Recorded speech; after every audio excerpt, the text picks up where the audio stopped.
How's it going, guys? So this is Brickus, and I want to share a really important insight about the future of solar in the United States, specifically in some states where it's already considered a low-cost energy market. Nice.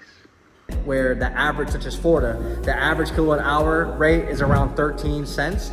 Whereas in most other states, the average is much higher, it's around 30, 40 cents. No, God, please, no, no! Right. So it is considered a low-cost energy market. OUC, Orlando Utility Commission, the board of directors has already approved. They're going to remove net metering.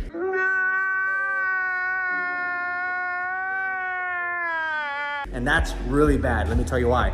If you remove net metering, you're basically going to need to put batteries in your solar system, right? So you have until July 1st not to sign the agreement. If you want to get net metering grandfathered in the next 20 years, you have to have it already installed and PTO, permission to operate, after it approves the inspection, post-solar installation to PTO. You have to be PTO before July 1st, 2025. So if you're with OUC, Stop it. Get some help. Get ready for that. Please reach out to me, have a quick 5-minute conversation so I can get you the best value for your solar, and we'll go from there. If you are disincentivized to go solar, guess what? You're going to keep renting energy from the utility company, which, because they're a regulated monopoly and they give kickbacks to the government, that's why they're allowed to keep their profit margins as high as they want. It's an always increasing and never ending bill. Solar, when you own it, even when you lease it, the fact that it's on your roof or in your property, you have more control over that solar system. I don't care what you say. Oh, but now we're having solar farms. OUC is now implementing solar farms. Well, guess what? You don't own the solar farm. So they're gonna bait and switch you because they do not want you to go solar. They are price gouging, they're hemorrhaging so much money. Every time a homeowner goes solar, they're losing tens of thousands of dollars from their pockets, because that's going towards the homeowner's pockets, because now you control that energy, now you own that energy. Now, even if you lease it, it's in your property and you still have possibility to buy out the system in the end of the lease term. Because what are they gonna do with a 25-year-old, used solar system? I mean, you're gonna get it pennies for the dollar. And it's cool for the lease when it comes to that, because you'll have the option to decide whether it will be better for you to keep the lease and extend it, or buy it out, or just ask them to remove it and put a brand new system in there regardless. By then, you're already gonna have to save tens of thousands of dollars. So more than ever, if you're a homeowner and you still haven't gone solar because you're in the sidelines, because yes, the solar market has been going very, very downhill because of the tough economic environment, federal interest rates skyrocketing. It made, solar in many states very, very unincentivizing, right? Because the higher the interest rates go, the higher the dealer fees, the higher the interest rates for the solar loans and so on. Then solar leases became more popular. But not only that, it was just the economic situation in the country. It was just getting, really downhill. So a lot of people, just decided to hold off from going solar, right? And I get it, right? A lot of solar companies going out of business because most solar companies, they have an incredible amount of overhead.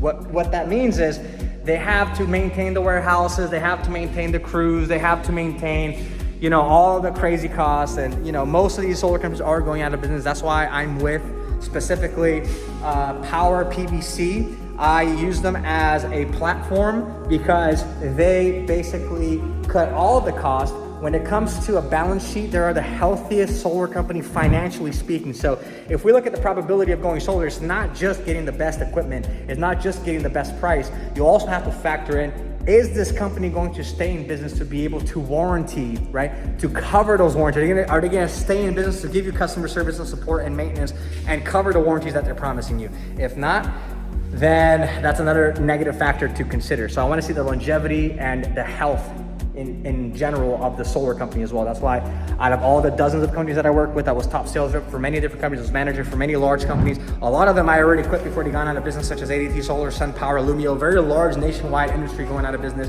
And I told them they were gonna go out of business because of lack of leadership, overpricing and ripping off customers with poor customer service, missing inspection, failing permits, and just making very, very poor decisions that go against and harm the interests of the homeowners and not honoring agreements. And also sales reps just blatantly lying about the federal solar tax credit, lying about the production of the system. You wanna make sure how you not get ripped off. It's simple.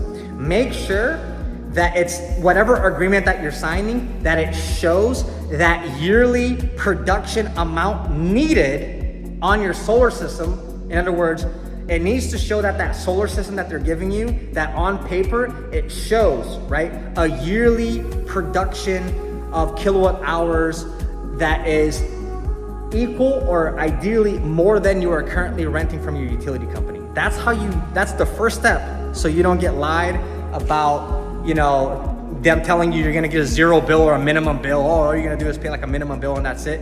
The way that you guarantee that is first find out how much you truly are consuming with your utility company.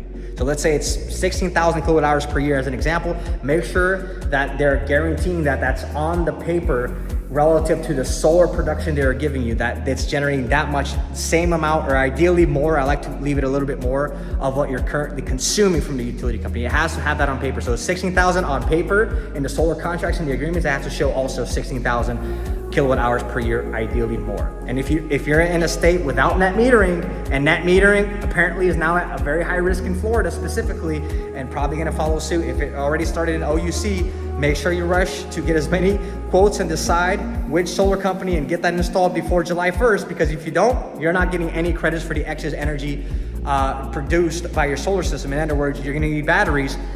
Kilowatt hour per year in Florida is lower than different states, so you're not gonna have the incentive of having average solar bill that's gonna be the same or ideally less than what you're currently paying average with your utility company. If net metering comes in full effect, which it will already with OUC, you're done for.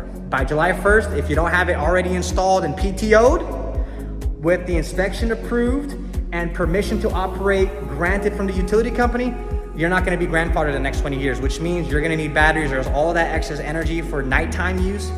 You're not gonna get any credits back. So you're gonna have a ridiculously high bill, and that's going to destroy, which is kind of against the vision of what OUC has been saying, that they have a goal by 2050. They have a goal to make Orlando a highly energy efficient and sustainable city.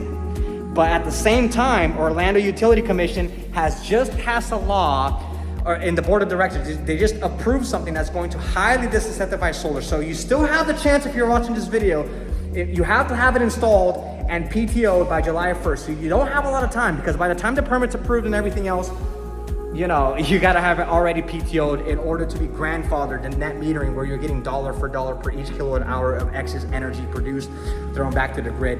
Or else you're getting batteries, and then you're basically gonna pay like $100 to $200 more of what you're currently paying now. So probably in 5 to 8 years, you'll catch up on that. And that's just not a good deal for you. So that's going to ultimately wreck OUC moving forward. Highly disincentivizing and going against the vision, policies, and what OUC is communicating as a goal of being a fully sustainable city by 2050. How are you making a fully sustainable city if you're disincentivizing homeowners from actually owning solar, being obligated and forced to maintain with their utility company, where they do not control the solar system, it's not in their house, and then they can bait and switch you, oh, we're only gonna give you 5 cents per kilowatt hour.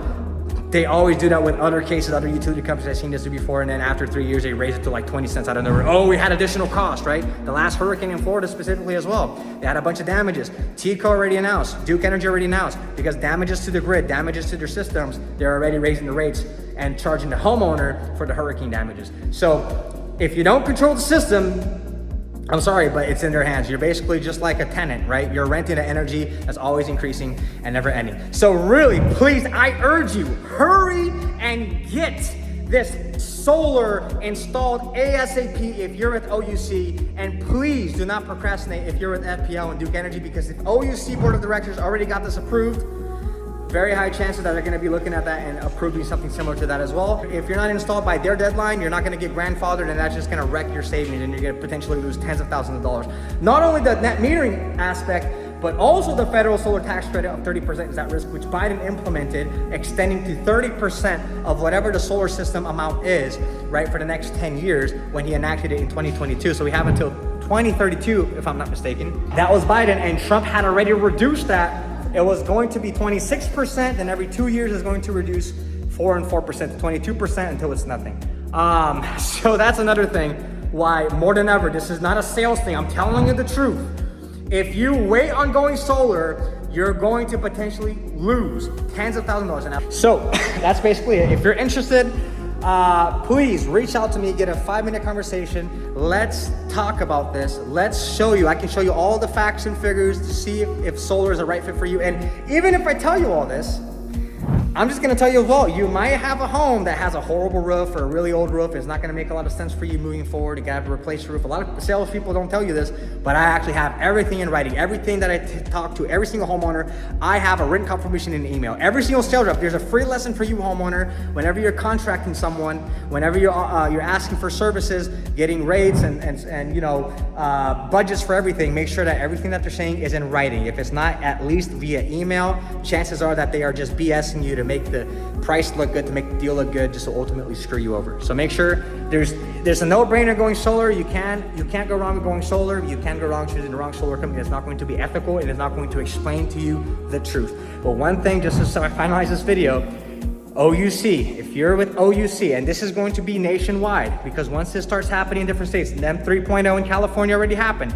It strongly disincentivized solar, and California is currently one of the highest energy rate states in the entire nation. And NEM 3.0 also removed net metering, and now you're forcing to get batteries so that the excess energy, instead of throwing it away at the grid where they're not giving you credits, you at least have the batteries, and you need a sufficient battery storage system to be able to store that excess energy from the overproduction in that given time, so that you can use that during nighttime in different moments where your solar system isn't at peak performance and is not able to generate the actual amount of energy that your house is currently using. So you store it in the battery, so then because you're not with net metering, you're not throwing away money, giving it to the grid where you're not getting credited for that dollar for dollar, like in my opinion it should. But unfortunately, we know a lot of utility companies, they really don't care. They're there for the profit. They're regulated monopolies. They get kickbacks from the government, and it is what it is. It's just a reality. So please do not procrastinate. I'm telling you right now, if you're with OUC, let's not procrastinate. Let's get you quick a solar quote.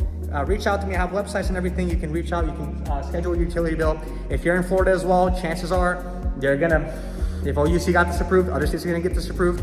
And also, not only the net metering that is in danger, the 30% federal solar tax credit, which was extended by the Biden administration through the Inflation Reduction Act, extended for 10 years. And also remember that because of DeSantis in 2022, they also tried to pass 2 bills, SR 741 and SB 1024, removing net metering in the entire state of Florida, which was basically going to be reduced from 75%, and every 2 years it would go like 10, 15% or something until it was fully at a wholesale cost. And thanks to Governor DeSantis of the state of Florida, Governor DeSantis was able to veto that bill. The House and the Senate has passed it, and he vetoed it. But now it's a little bit different. OUC, the board of directors, already approved it, so I would not wait on this. So reach out to me. I hope this video finds you well, and if you have any other questions, feel free to reach out, and we'll move forward to see if solar's the right fit for you. My mom is visiting from Rio de Janeiro. She's at the pool here. It's a beautiful summer where we're at right now, in a beautiful town called Canas Viejas. It's a beautiful island of Florianopolis. So we're gonna have some fun with that, and hopefully speak to you soon to see if solar is the right fit. Click on the link down below. Let's get together, quick phone conversation, and all the websites and all that. Also, go high level if you have a business and you need funnels, you need websites, you need CRMs, you need AI automation, you need help for your clients. I can give you a free 30-day trial. Just reach out to me directly for Go High Level, or you can click on any of these links down below, and I'll see you in the next video.